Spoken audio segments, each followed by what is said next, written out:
humans. Hello, humans of the world. It's me, Ellie Krug, with Ellie 2.0 Radio on AM 950. Hello, happy Monday to you. Happy Monday in the middle of February of 2020 to you.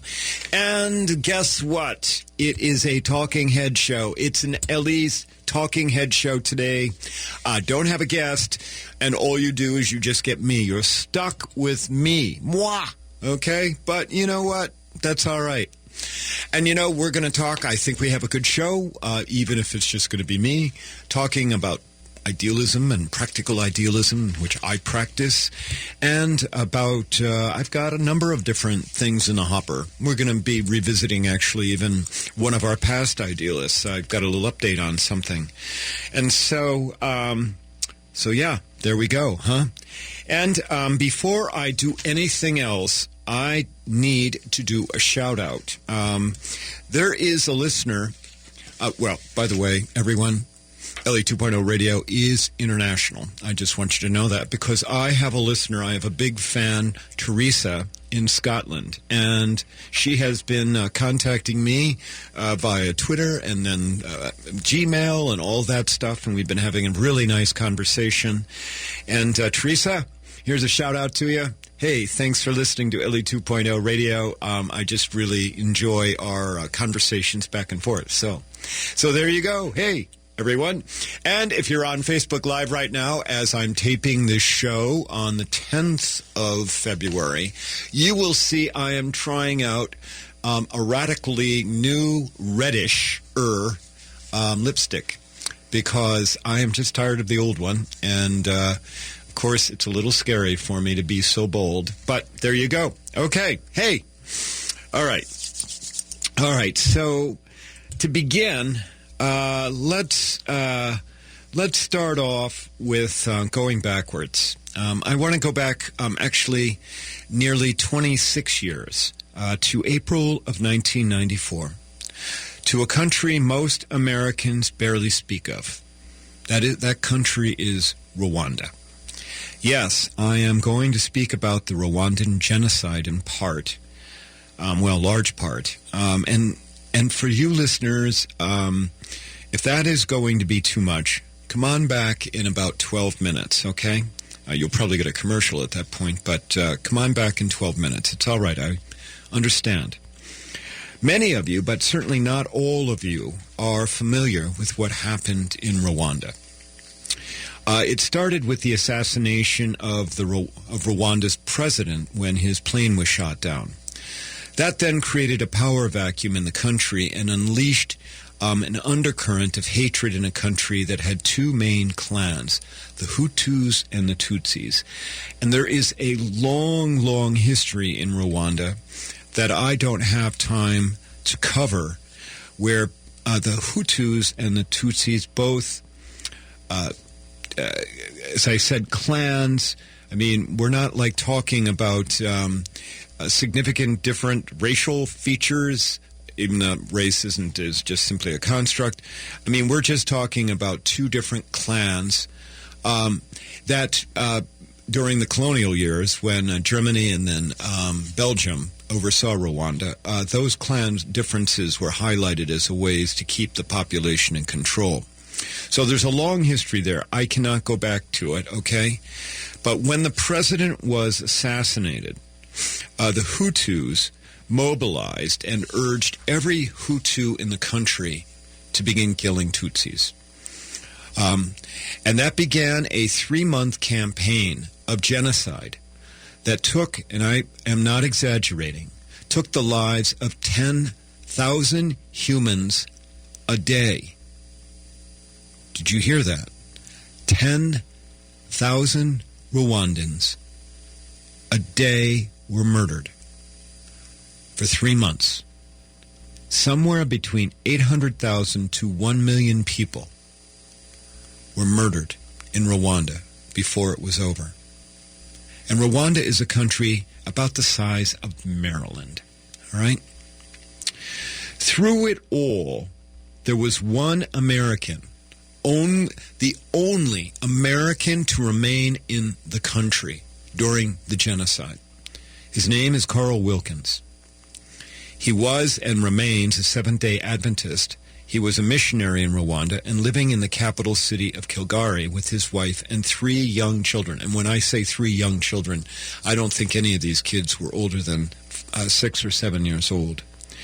They were living in Kilgari when the violence broke out. Now, some of you may remember the movie Hotel Rwanda.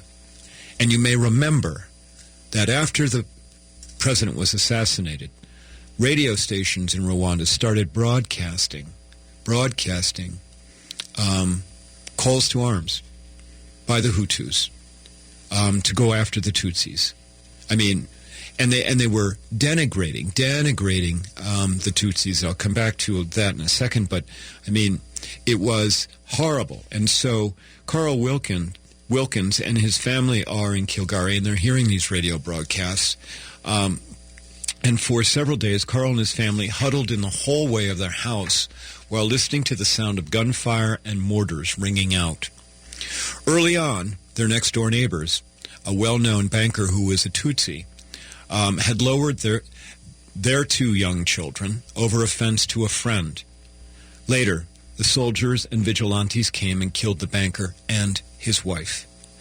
Eventually, within several days of genocide breaking out, the U.S. Embassy organized an evacuation of all U.S. citizens from Rwanda. Carl Wilkins sent his wife and children away, but he made the decision to stay behind. And I'm sorry, you may start hearing some emotion in my voice over the bravery of this man. Carl Wilkins stayed behind because he feared for the lives of the family's domestic servant, and a second person, their night watchman. Both were Tutsis, and Wilkins and Carl Wilkins was certain that they would be killed as soon as he and his family were gone.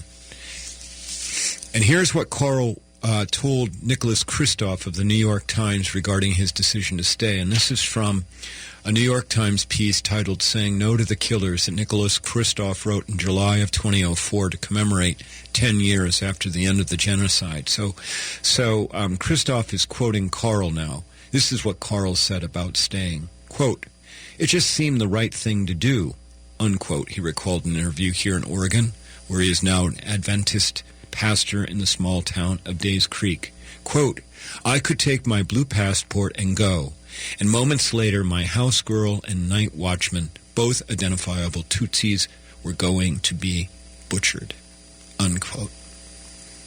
So Carl stayed. For 3 weeks, he and the 2 people he sought to protect remained holed up in his house. One night, the Hutu militia came to kill Carl and his servants, but Hutu neighbors praised Carl's humanitarian work because Carl had been in Rwanda as part of nonprofit doing missionary work.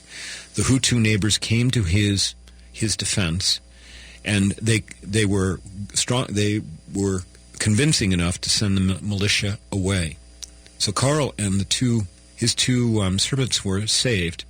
Eventually, the violence subsided somewhat, but certainly not totally, that Carl started to venture out. Carl found an orphanage in Kilgari being administered by a Hutu named Dema Gisamba, Gisimba, Gisamba. Damas, his first name is Damas. Very good, Ellie. Damas, another idealist worthy of an entire show on Ellie 2.0 radio. Damas was harboring 300 to 400 Tutsis in the orphanage that he had been operating. The orphanage had no supplies. When Carl came, total stranger, knocked on the door, asked Damas and the orphanage staff if they needed anything, and they did, and they asked for water and some food. But they said they wanted water most of all. Damas later would recount that he thought he'd send Carl away. Carl would go away and never come back. Carl said, "I can do that. I can get you the water and other things." And again, Damas didn't believe he'd come back, but the next day Carl returned with water and food. And then Carl kept coming back every day after that to supply the orphanage with water and other things. To do that, Carl had to navigate multiple checkpoints with drunken militiamen who had blood-stained hands. Now, I have to tell you, as I researched this piece, because I read multiple things about Rwanda, multiple pieces about Carl Wilkins, okay, as I researched it, the phrase that kept coming up again and again was about militiamen having blood-stained hands. Repeatedly. Can you imagine? On one day, Carl was delivering water to the orphanage, and the militia appeared.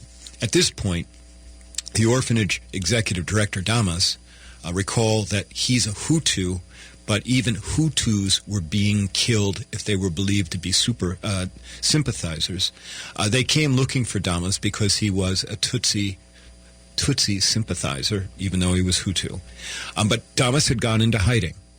On this day, when the militia came looking for Damas, they found one of the orphanage workers. Carl later recounted that the militia man who confronted the orphanage worker, they called the militia man Little Hitler. He must have been there several times.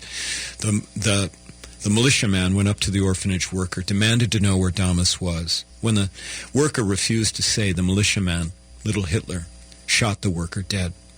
This happened right in front of Carl. Carl got on the radio at that moment and pleaded to the Red Cross for help because he feared that the militiamen were going to go crazy at the orphanage. Eventually, the Kilgari police came and sent the militia away. Later that day, Carl drove to the office of the Prime Minister, a Hutu in control of much of the violence of what was going on. And he pleaded with the Prime Minister that he protect the orphanage. The plea worked.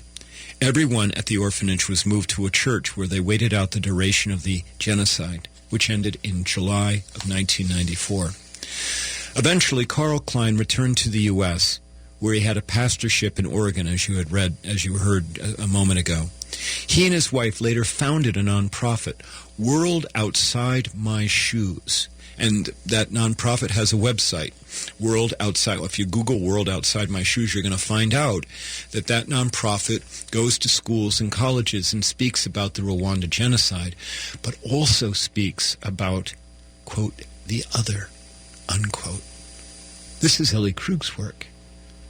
They have at the top of their website about inclusivity and empathy. I'm going to try and get Carl on this show. We'll see.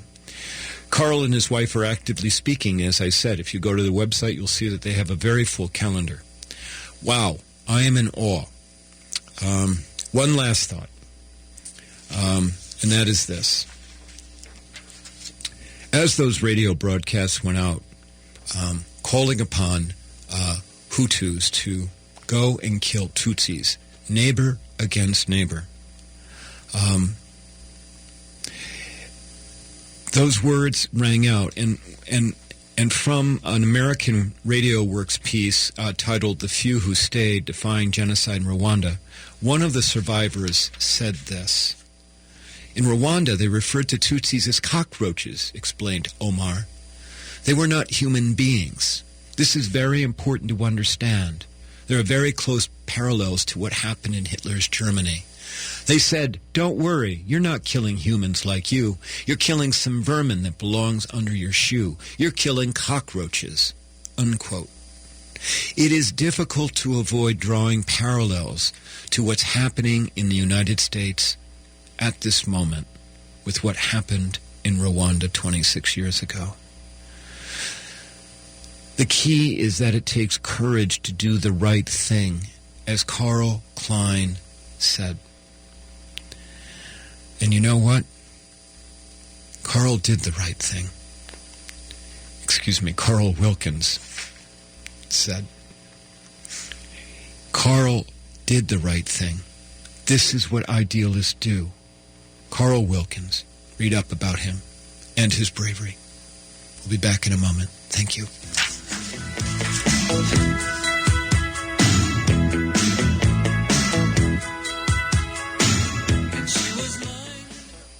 I'm Dr. Thomas Adams, President and CEO of Better Futures Minnesota. We're a social enterprise dedicated to rebuilding lives through housing, workforce development, health and family engagement, and coaching supports that give men the skills and relationships they need to succeed. Better Futures Minnesota engages men who had a history of incarceration, homelessness, poverty, untreated mental and physical health challenges to help them achieve self-sufficiency and a better future for themselves and their communities. Visit us at betterfuturesminnesota.com to learn how you can support our enterprise. Finding the right lawyer is incredibly stressful. It can be tough to know even where to start. Don't just run an internet search for an attorney. Start with the Minnesota Lawyer Referral and Information Service, an enhanced program of the Hennepin and Ramsey County Bar Associations. They'll connect you with over 200 thoroughly vetted, qualified attorneys practicing in over 50 areas of law. Call 612-752-6699 or go to mnlawyerreferral.org. The right call for the right lawyer. Get a head start on this year's Blue State Ball by having dinner with me, Tom Harbin, on Saturday, February 22nd at Crooner's Lounge and Supper Club. It's your chance to discuss with me the big issues facing the country in a small, intimate setting. You can guarantee your spot at the February 22nd dinner by pre-purchasing a ticket for $200. Tickets are very limited and will go fast. So reserve your spot now by calling 952-946-8885. More details at am950radio.com. What kind of a jackass would let an animal pick their insurance? Did you really think a lizard could save you money on car insurance? Would you let a duck pick your health policy? Insurance can be a zoo, but this is ridiculous. What you really need is an insurance agent that isn't looking out for the insurance companies. You need Cheryl at Array, an independent agent with 30 years experience looking for the best rate possible. Quit monkeying around and call 763-504-3067. That's 763-504-3067 for Cheryl at Array, representing you, not the insurance companies. Hi, this is Charlie. Dad, don't embarrass me by making me say this. What does a used iPhone go for today? Fine. My dad is the greatest fantasy football player of all time, Matt McNeil. I won our league this year. Ugh. When I'm getting together with my friends without my dad, we always go in my Sienna. Not only does it drive great in winter conditions, but it can easily fit all my friends with seating up to 8. My son's friends' parents request he drive because he has a Sienna. It tells you everything you need to know about their safety and reliability. See for yourself at Rudy Luther Toyota, 394 and 169 in Golden Valley. This is Ellie Krug from Ellie 2.0 Radio on Mondays from 7 to 8 a.m. Many listeners know that I founded Human Inspiration Works, LLC, which trains on human inclusivity and on how to be welcoming to diverse humans. Today, organizations of all sizes find that they need to train team members on diversity and inclusion. I can do that. Many say that my trainings change the way they see the world. I'd love to help make your organization more welcoming. For more information, go to humaninspirationworks.com. Thank you.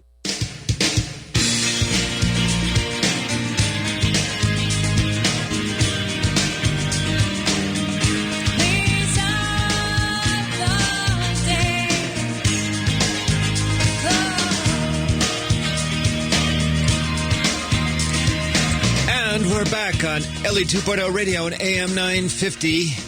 Yes, the thing about Ellie Krug is you get it unfiltered. You even get my mistakes when I'm calling Give Our Idealist the wrong last name. That is just me sometimes. Read up on Carl Wilkins, okay? And read up on Rwanda because it's really important to understand how things can change in an instant. Again, I've talked before about how they changed in Tulsa in 1921.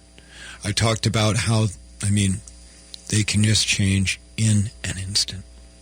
All right, so let's move on. I've got an update.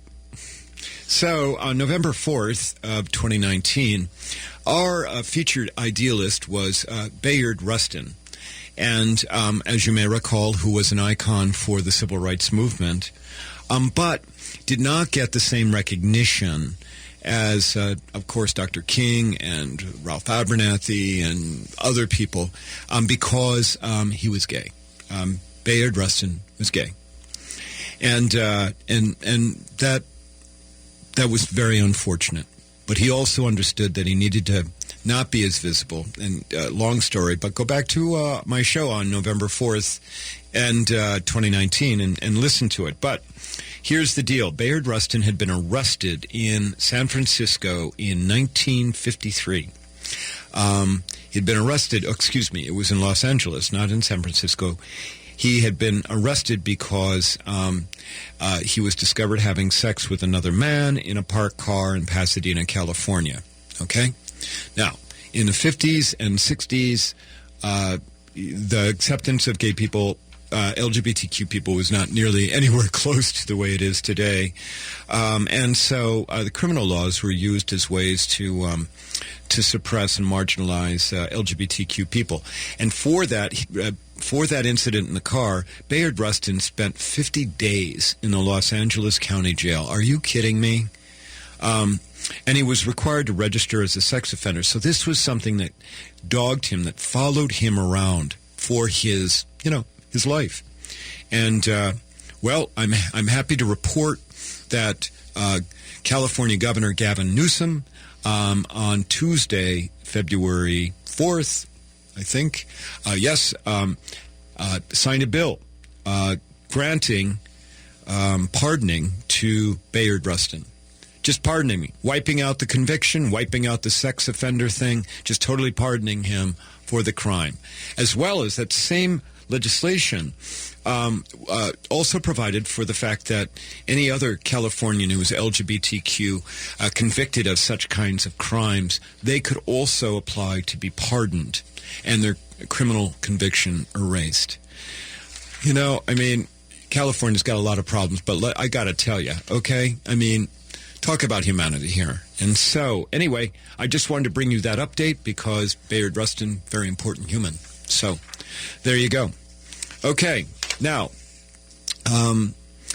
in the piece that I just did before about Carl Wilkins, I referenced Nicholas Kristof.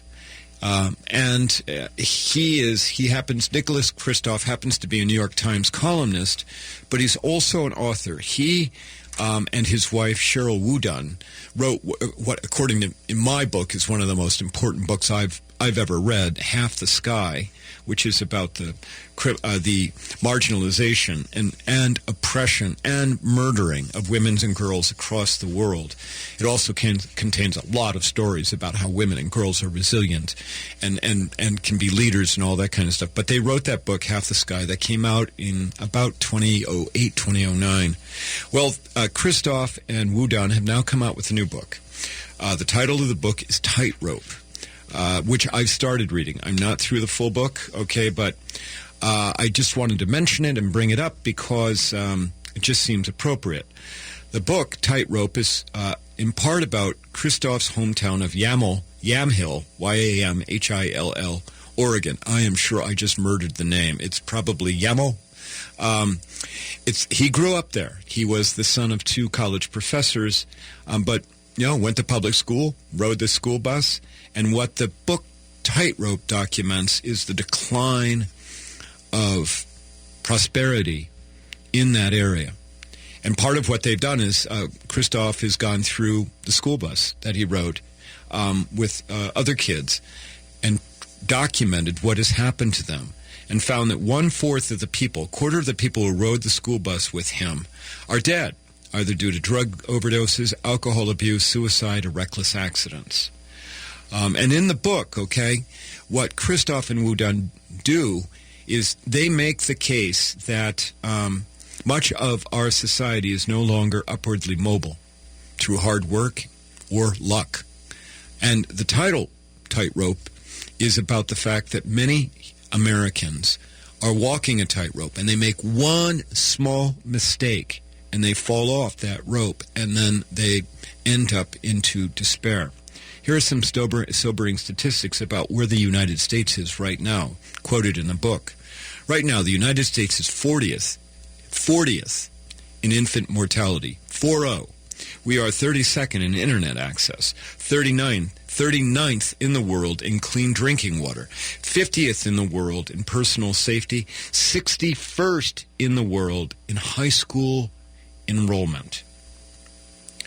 And for 3 years, although I think it stopped last year most recently, but 3 years before that, life expectancy declined. If the minimum wage in 1968 had kept up with inflation, today it would be $22 an hour. Instead, minimum wage in much of the country is $7.25, and in more progressive states it ranges up to $13 an hour. In Minnesota, the minimum wage is $9.50. The average wage in 2018 was lower than the average wage in 1973 when you take into account inflation. And Christoph and Wudun talk about this, what they call the simple success sequence. 1, graduate from high school. 2, get a full-time job. 3, marry before you have kids. If you do that, if you do those 3 things, you have a 2% chance of living in poverty.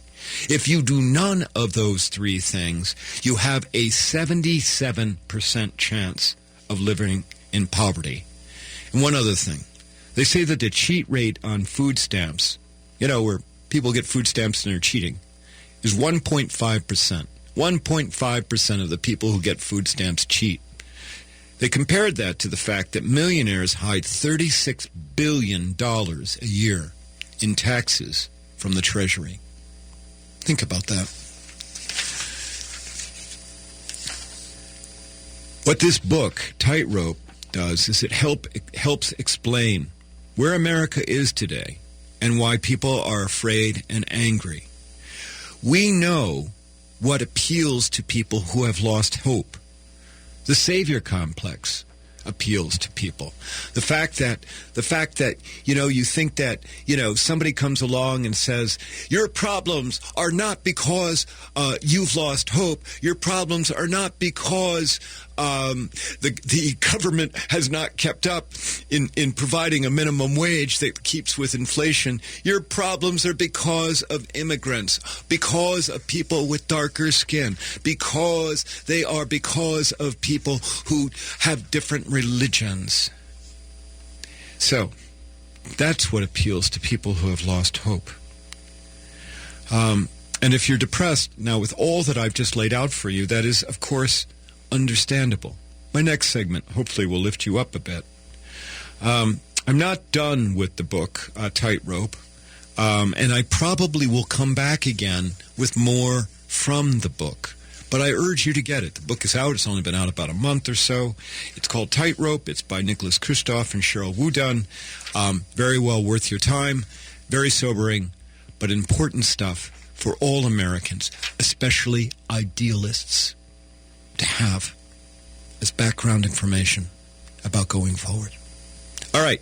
Well, we're going to take another break. Hopefully you're enjoying Ellie's Talking Head. Hopefully you are. And if you are, visit my website at elliekrug.com. Please email me at elliejkrug@gmail.com. You know what I would love to do is get you to follow me on Twitter. The handle at Twitter is at @EllieKrug. Follow me on Instagram. The handle is at EllieJKrug on Instagram. Remember, if you don't do that, if you only say at @EllieKrug on Instagram, you're going to start following a 23-year-old Victoria's Secret model. That's not me. All right, when we come back from our break, we'll do more of Ellie's Talking Head.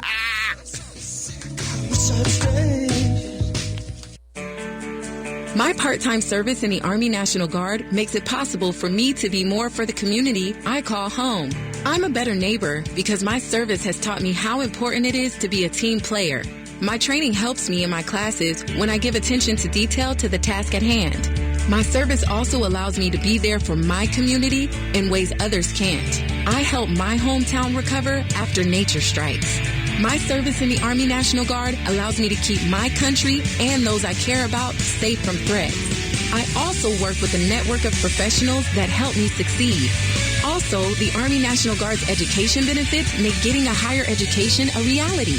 Being an Army National Guard soldier makes living and serving in my community more rewarding every day. Learn more about how you too can live and serve part-time close to home by visiting NationalGuard.com. Sponsored by the Minnesota Army National Guard. Aired by the Minnesota Broadcasters Association and this station. I'm Rick Unger. You've heard the screamers, you've heard the shouters, the haters, the beraters. Well, now it's time to listen to a real conversation, a rational conversation. Now it's time for the Rick Unger Show. Listen to the Rick Unger Show every weekday from 5 to 7 p.m. on AM 950, the progressive voice of Minnesota. Stream at am950radio.com or search KTNF on the TuneIn app. Northeast Minneapolis is known for its creativity, and you'll know exactly why when you eat at Hazel's Northeast. Their creatively prepared comfort food will have you coming back week after week. Breakfasts like biscuits and gravy, granola pancakes, and brisket hash. For lunch, homemade soup and one of the best Reubens in town. And don't miss the daily risotto or Chef Ali's ever-changing dinner specials. Come on in. Bring the whole family. Hazel's Northeast delivers real good food. Family owned at 29th and Johnson in Minneapolis. Hey, I guess we found a new name for our show. Really? What's the new name? Pilot's Progressive Party. How did you ever come up with that? Pilot's our name and Progressive Fun is our game. Well, what's that about? It's a 1-hour news show with progressive guests and information you normally don't hear on the radio. Well, that's so exciting. I have a few ideas for guests myself. I know they'll be progressive. Wednesdays from 5 to 6 p.m. on AM 950. The progressive voice of Minnesota.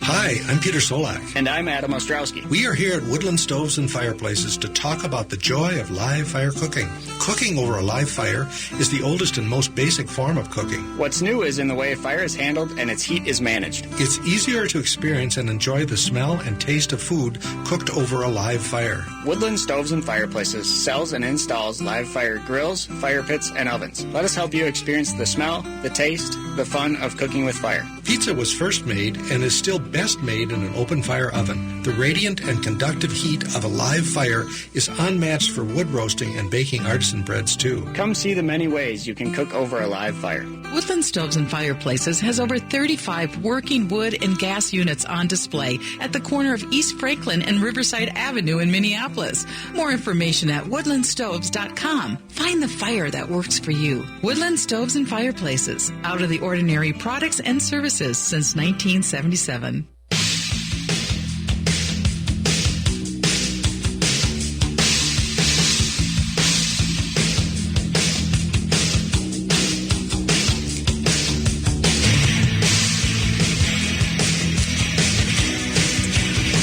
And we're back. Oh, I could listen to The Cure all day. I could. Anyway, it's Ellie Krug. Ellie 2.0 Radio on AM 950. You're listening to me. Talking Head Show. Talking about idealism, talking about all kinds of stuff. Hopefully, I don't like to do talking head shows all that much, although I am having some fun today. I do much prefer to have guests on, but you are looking at a one-person operation, although my wonderful producer, Brett Johnson, is trying his best to find me guests, and I really always appreciate when he does that. But for the most part, hey, if I get them, great. If I don't, well, we're doing this. Okay, but let me talk about something. So now I just depressed the heck out of you if you were listening to all that statistics about what's going on in America. Let me see if I can raise you up a little bit here, okay? Now, I get involved in a number of different projects. I mean, I have this radio show. I write for Lavender Magazine. I write for Minnesota Women's Press. I blog. I speak all over the country. But one of the things I also do is I get grabbed by different organizations to do special projects. And so I've been working with a marketing company in Minneapolis that has a contract with the state agency about opioid education, about educating about the dangers of opioid addiction. Now, 3 years ago, I worked with that firm to conduct a number of focus groups of LGBTQ people who were struggling with opioid addiction. And in those focus groups, and let me just tell you, if you really want to learn about what it means to survive the human condition, get in a room with a bunch of people who are struggling with addiction, who are trying to get their lives straight, and particularly if they're LGBTQ people from across the country. That's where we were. We had people at treatment centers here in the Twin Cities, but they attract people from across the country. And I've got to tell you, the stories that I heard about shame, loneliness, abuse, doctors who just carelessly prescribe pain medication. You hear enough of those stories, and you get a good sense of the fact of what Christoph and Wu Dun found in their book Tightrope about what drives us humans to abuse, to addiction, when it's too difficult to survive the human condition. Well, the marketing firm pulled me back in late last year, and they asked me to find some LGBTQ people who were in recovery. Now, who had gone through treatment and who had been sober, had been clean for a number of years. Now, this is tricky work. One of the things you don't want to do is start interviewing people and somehow you start triggering them. So we had to have some precautions in place. And I need to do a really big shout-out to the Pride Institute here in Minnesota, because they helped me locate two people who I found as really great subjects for this video. It was called the Opioid Recovery Video Project. I found the Pride Institute helped me find two people, and one of those people in turn helped me find one more. All of the people, and so I went and I interviewed them, and I, how good will they appear on camera, and actually they all turned out to be really, really great storytellers. And they all had been humans who had been hurt. In the case of one, somebody who had been addicted to heroin for nearly 2 decades, they were now in a relationship with somebody who'd grown up with a father who was an addict. I don't like to use that phrase, sorry. I grew up with a father who had an addiction. And so on Thursday of last week, in a studio in an obscure warehouse just off of downtown Minneapolis, we filmed these folks. I interviewed them, and the way that it works is once the film is done, only the responses will appear on the film. Nobody will ever hear my my incredibly masculine voice. And what I heard in interviewing them about their recovery was incredibly powerful stories of overcoming demons. What I heard was about clawing one's way to enlightenment. What I heard was of moving from the passenger seat, where life just takes you, to being in the driver's seat, where you control where and how you go. Maybe the most powerful statement I heard when one of the participants was, quote, "Just tell one person," unquote, "that you are addicted and want to stop." That person, a woman, a lesbian, said, if you just tell one person, that's the start for you. And you know what? You listeners right now, each of you can be that one person if somebody is brave enough and vulnerable enough to talk to you about an addiction issue. I'm sure that some of you listening right now have addictions.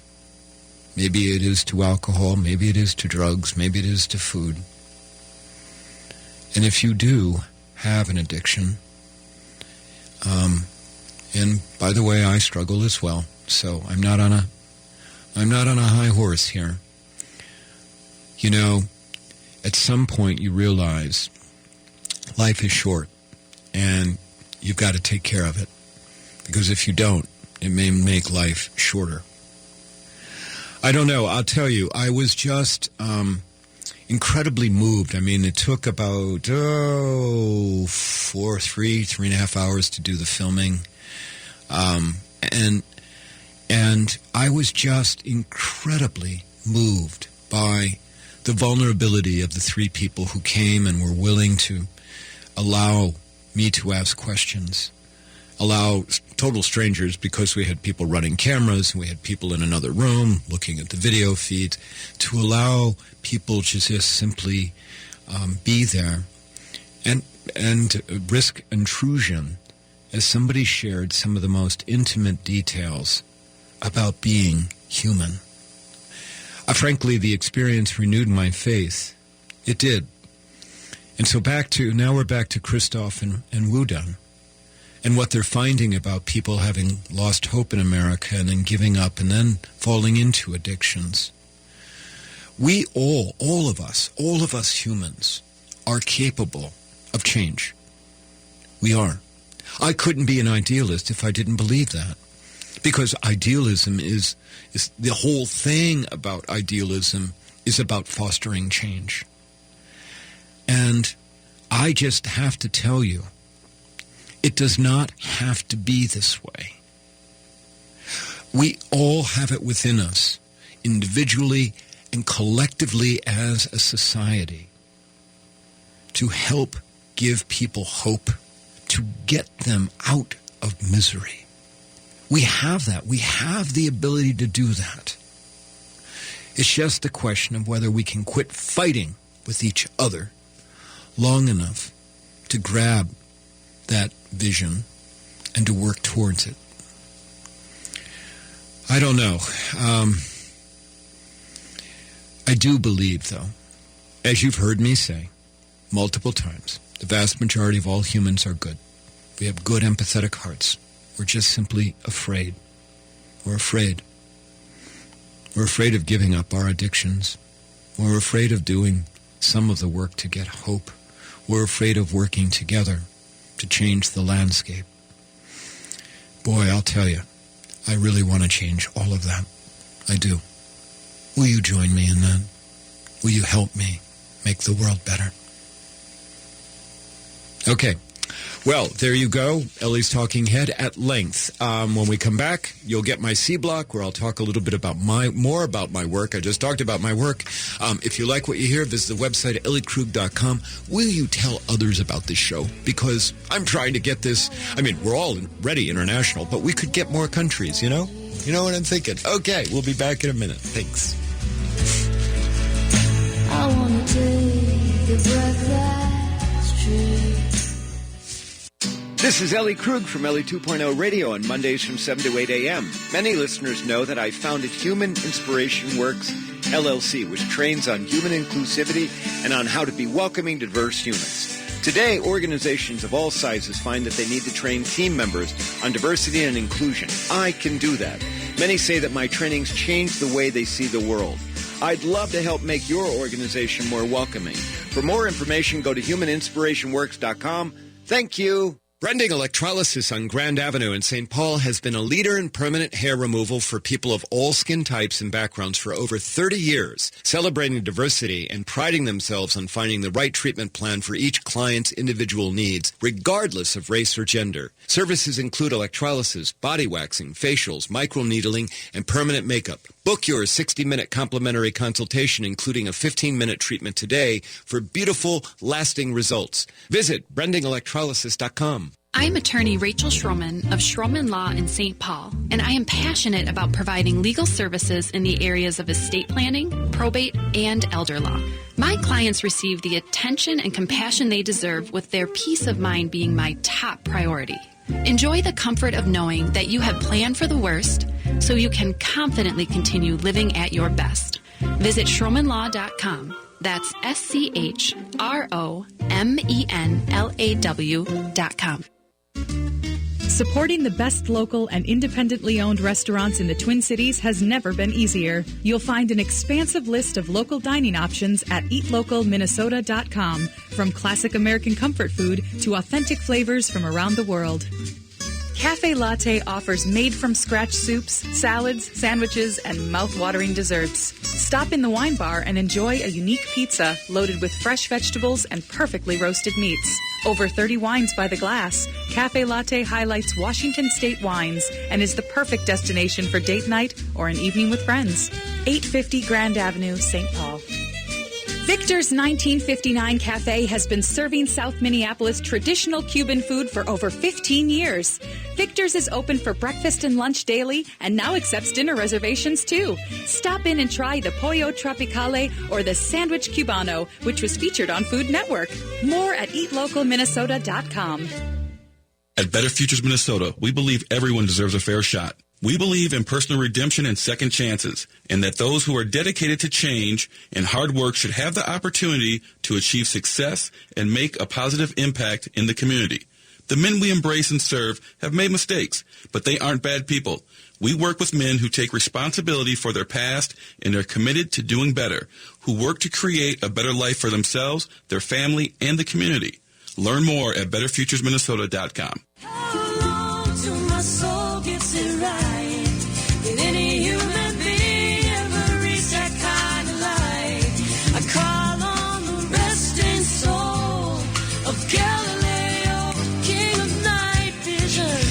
And we're back. Ellie 2.0 Radio. Me, Ellie Krug, here on AM 950. People that are kind enough to allow me to show up every week on the airwaves. All right, this is my C block where I talk about my work. So let me start out by saying what's going to happen later this week.